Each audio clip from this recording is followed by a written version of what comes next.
Hi students, in this video we want to look at how to determine the equation of a parabola from a graph, and mainly using the turning point form of our parabolic equation.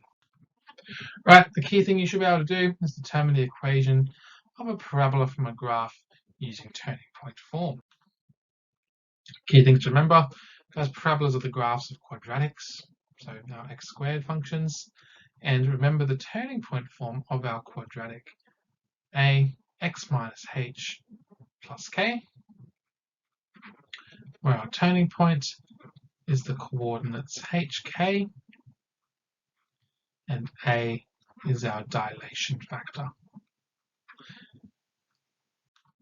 All right, now it is best to use the turning point form to determine the equation of a parabola when you know, obviously, the turning point of the parabola, but we also need one other point.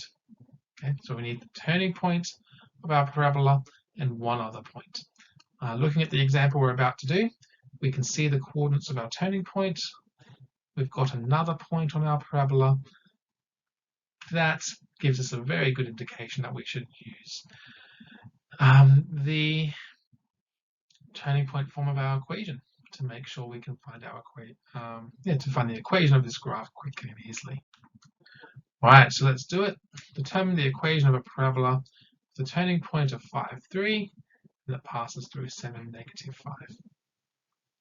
The biggest thing to notice straight away, guys, is that our h value and our k value are already given to us.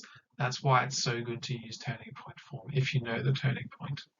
So our h value is 5, our k value is 3. So in our equation, we've got y equals ax minus h squared plus k. Substituting those values in, our h value is 5, and our k value is 3. So we've already got two parts of our function already. We know h and k, so we know our equation must be y equals x minus 5 squared plus 3. The last thing we have to do now is just work out our value for a. And that's where this other point comes in. So we're going to substitute in that other point. So sub in the point 7, negative 5. 7 is our x value, y is our negative 5 value. Negative 5 equals a times 7 minus 5 squared plus 3. Sorry.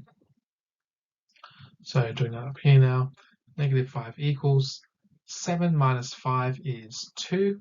2 squared is 4. So 5 equals 4a plus 3. I'm just rearranging. Negative 8 equals 4a. A equals negative 2. So the equation then, therefore, of this parabola here must be a is negative 2. And then we've got the rest of our equation here already filled in. X minus 5 squared plus 3 is the equation of my parabola. Alright students, after watching this video, you should be able to determine the equation of a parabola used in turning point form.